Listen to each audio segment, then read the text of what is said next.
All right, hello and welcome back to the Binge Boys podcast. Today, we're here to talk to you about a movie we talked about a long time ago on our now debunked segment, Trailer Trash. We're here to talk about Synchronic, featuring Anthony Mackie. That's not his name, it's just Mackie. But before we get into Synchronic, we gotta remind you guys who we are for new listeners and old. With you today, my name is Enrique. My name is Eli. And my name is Tristan. So, guys, we watched Synchronic. I've seen it. Eli's seen it. Yes, sir. Tristan never watched it because he doesn't listen to our recommendations ever. So, we forced him to watch this movie on the podcast. Hell yeah. Yeah, forcibly forced. Like, Forcibly not only did we him. grab him and bring him to the area, but then we held his eyes open.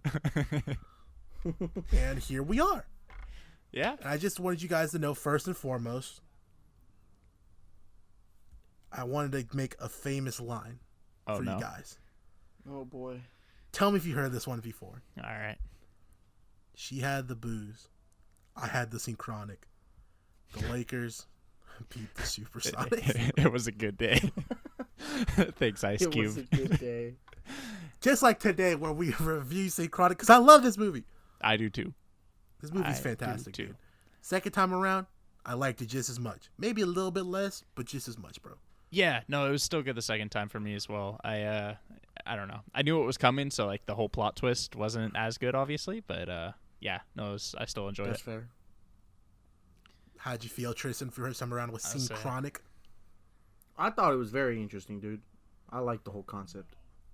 I thought honestly, I don't mean to interrupt Tristan's review. I think it's an idea that like we haven't seen very much. Like, I mean, a lot of people do the whole, there's a drug thing and here's time travel, but like I feel like they did it in a way that like I have never seen before. So it was a combination of a lot of movies I've seen. It's kind of like a mix of Chronicle when he started doing the diaries.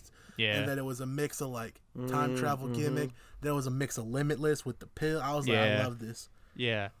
Just to like combine like, you're forgetting about the obvious one, Project Power. Oh yeah, no, don't even fucking bring that up. No, but like I've never seen like a concept where it's like, oh, I take this drug, I time travel to this specific place based on where I take the pill, like in the current time. Like I thought that concept was super cool to me, and I don't know why. Oh no, it's dope. They did not explain that at all, which confused me a little. I mean, like, it's cool, but I don't understand. They kind of explained it. They kind of touched on it. I didn't get it my first time watching it. Like, I didn't really understand it, but at the same time, I really liked it. And this time, like, I didn't remember the dude that actually invented the pill. You know, like, he kind of explained a little bit of it. But as far as, you know, how it works and stuff, I mean, we're kind of just learning along. They jabronied? Yes. We're kind of learning along with Anthony Mackie's character. I don't remember his name. So Steve. I don't know what he knows we know, kind of thing. I think it was Steve. Steve. Because I remember them calling him Unc Steve. Best uncle ever. So my favorite part about this was that they used horror elements in this. Yes. I remember when I first watched the trailer, I was like, this is going to be a horror movie. And I was like, this is freaking me out. And then I watched the movie, and it wasn't. They used it's because modern horror doesn't work anymore, I don't think. I don't think so at all. People aren't scared by the same things they were when they were younger or when technology wasn't as advanced. I was going to say, yeah, you show like a younger teen The Shining now, and they're like, okay. Or The Exorcist. The Exorcist was like the biggest fucking deal exactly. when it came out. But now it's just blasé. The first Conjuring, like I remember watching that, and I was like, I watched it later, don't get me wrong, but I was like, this was like the top scary movie back in the day. Like, it's why you need to not make a horror movie. Make a good movie and then add horror elements in.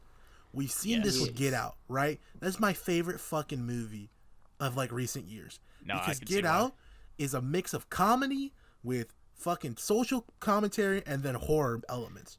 That's the thing too, with like body escapism and shit like that. It was so interesting.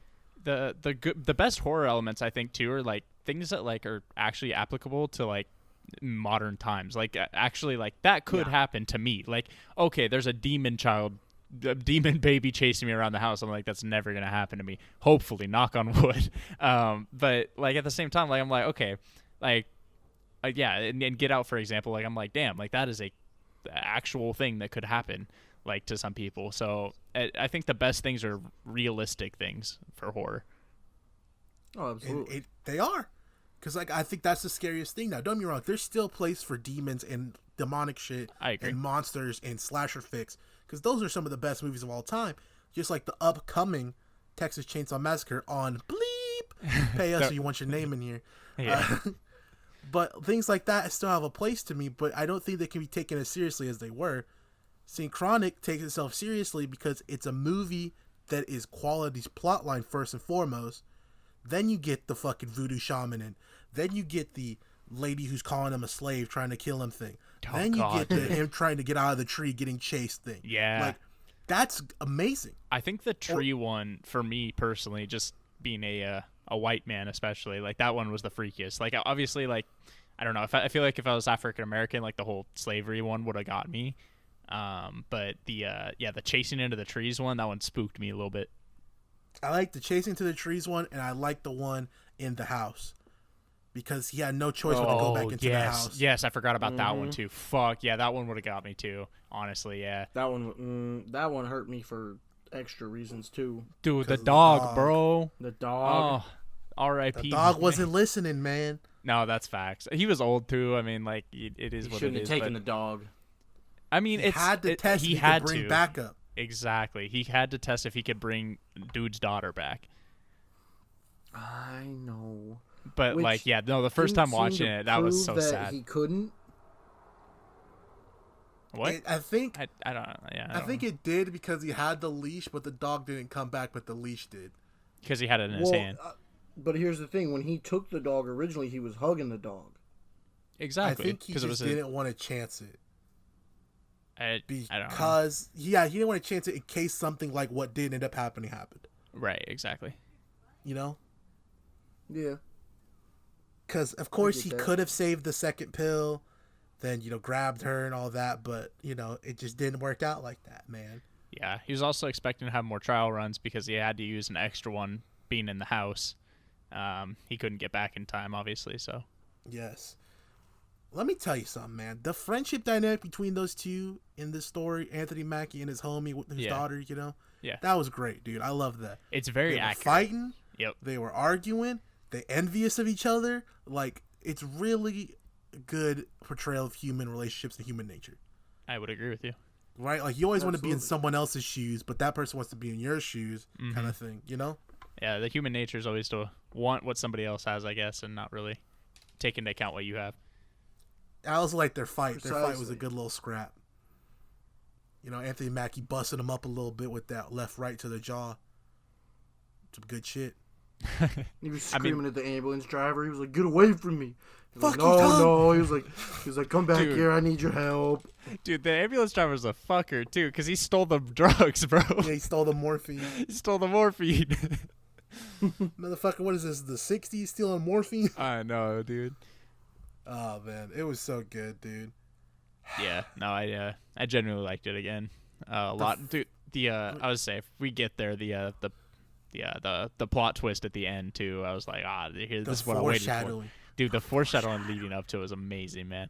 The beginning with Anthony Mackie, Steve, and what's her face on the rock. Mm-hmm. Then the writing on the rock, and then them assuming the rock was the place because the writing on it. Yes. Thinking that she had written on the rock, only for it to have been Anthony Mackie's message back. Oh, dude, my God. That's so cool to me, dude, because he's like, yeah, I wouldn't have got here if it wasn't for your message. He's like, I didn't write shit. And he's like, oh, I wrote it. Yeah, I don't think he knew at the time. And then once he was like, oh, okay. Yeah. And I was like, man, that was awesome. Because, like, it was just a really cool, like, Godfather thing, right? Like, that's like, like you said, it's like when they were talking, it's like, don't say you're 18 because I don't want it to think it's been that long. You know what I mean? Right. Yeah. And it was like he really cared. You could tell he really cared because he didn't have a family of his own, as shown through the movie. His parents died. His sister died. He didn't have a wife or kids. He already lost his dog, and like that was it. And the only thing he had was the symbiotic relationship with his best friend's family. Right. and being, godfather to them. And so he was like, I'll do whatever I have to for you guys. Just fucking great storytelling, dude.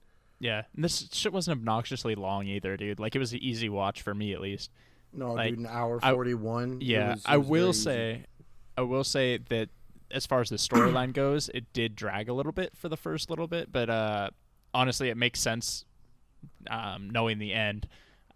It's all set up, and it's all to establish the relationships and the plot line to come.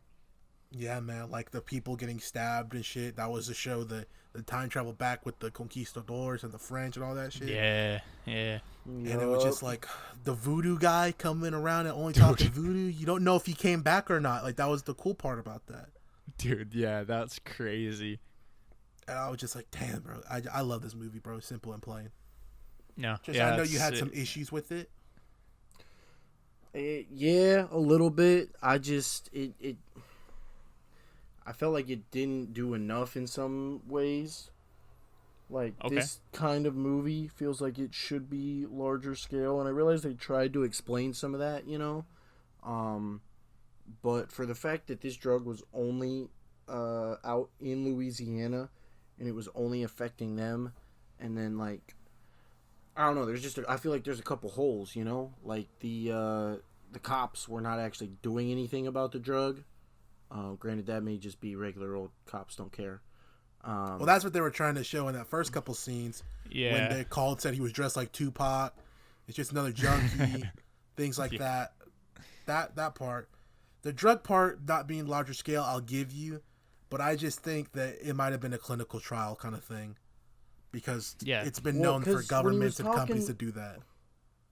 When he was talking to the doctor was like, yeah, I ran out of other things. And so we had to, like, I just put this on the market, But the way he said it didn't make it seem like it was supposed to be a small scale thing. Because he was talking about developing synthetic drugs on a large scale for a big company. And so then he put this one out, but somehow it only ended up in Louisiana. Which, I don't know, those things don't make sense to me. And then they just went and jabronied this dude, because it's like, homeboy let him off. And then we hear a little bit later in the movie, this dude's just listening to the radio. He's like, "Oh, this scientist killed himself." And it's like, dude, what? Like, they don't even choose to explain why he did that, or because I don't believe that he did it to himself. I mean, just based off that, it sounds like someone found him and killed him. I took it as like, he felt bad for what he did, because he was trying to buy up the rest of the drugs to make sure nobody else got hurt by it. So I'm assuming he regretted what he did, and he felt so bad about it that he just decided to off himself. That's how I took it as well. See, I also took it as he was the only one that. who knew the formula, so that Right. they can't force him to make more if he's dead. Yeah, that's a good point too. That was my point. Those are all just speculation. Like, it's all just speculation. Oh, yeah. They don't really explain that. And it doesn't, like, I feel like if they're going to do something like that, it's going to usually end up connecting back to the story, and it didn't. Like, the dude didn't have to die in this case. Like, it didn't make a difference based on what they did, It did, because he couldn't get any more pills. Yes, exactly. That's kind of how I took it, as if, I get what you're saying now, Enrique, about they can't force him to make more, because that's how I took it as well. At the end, I'm like, okay, that is the last pill. There is no other pill like that. Like, that is, there's no more. I mean, that's what they said already, is Anthony Mackie, his character Steve, whatever, bought up the last ones. That was the last store that they were selling them at. So once that last pill is gone, like, that drug is gone. Like, but if he lives, did you think they were just going to turn it into Steve trying to hunt him down, or his old company trying to hunt him down, or the government trying to hunt him down? Like, what? Steve would try to get more. This? Yeah. I'm sure there's definitely somebody. Yeah, Steve possibly too. I mean, you've seen he's had problems with addiction, like in this movie, whether it be alcohol, sexual addiction, whatever. So yeah, I'm sure if he did survive that, he would go looking for that drug again, or even maybe other dude's daughter. Seeming she came back alive. Anybody who survives that, like, that's a trip, dude. Like, that is a trip for a drug. So I'm sure anybody could build up a pretty good addiction to that, and try to find the creator of it and again, yeah, force them to make more. You're basically making light time travel, Tristan. Like, we're seeing that what's happened from them going back affects the future. So, of course, they're going to want to make more of it if you know you have something to time travel. So I assumed he killed himself because people want him to make more now. Once they realize it's a time travel drug. See what I'm saying? I mean, yeah. No, I know exactly what you're saying. I just... I don't know, man. It didn't all fall together for me. No, that's fair. I mean, that's everybody's opinion. I'm just... Yeah, legit, that's why it did for me. The way it was explained with the gland in the head, that means they would be sending children back, like children's soldiers back in the past to change things. Yeah. Like that it would be fucked. Yeah, because I mean the only reason that he was able to is because he had the tumor, and it increased the size of whatever that was. I don't remember. The pituitary gland. Yes, that's what it was. And yeah, so if you were to send children back, like that people would, because that's the only people that could be sent back, then, or not even children, teenage or whatever, 18. Yeah, I don't know. It'd be the very toxic situation at that point, but. So, any further thoughts, comments, concerns, questions? Nah, dude. I like the concept. Nothing at the moment. Let me give you a fucking score. I got a 9, baby. I also got a 9. I got a 7. That's not too bad. I respect your decision if I don't agree with it. But I do recommend this. Eli recommends this. Don't necessarily know if Tristan recommends this, but it's solid, baby. So,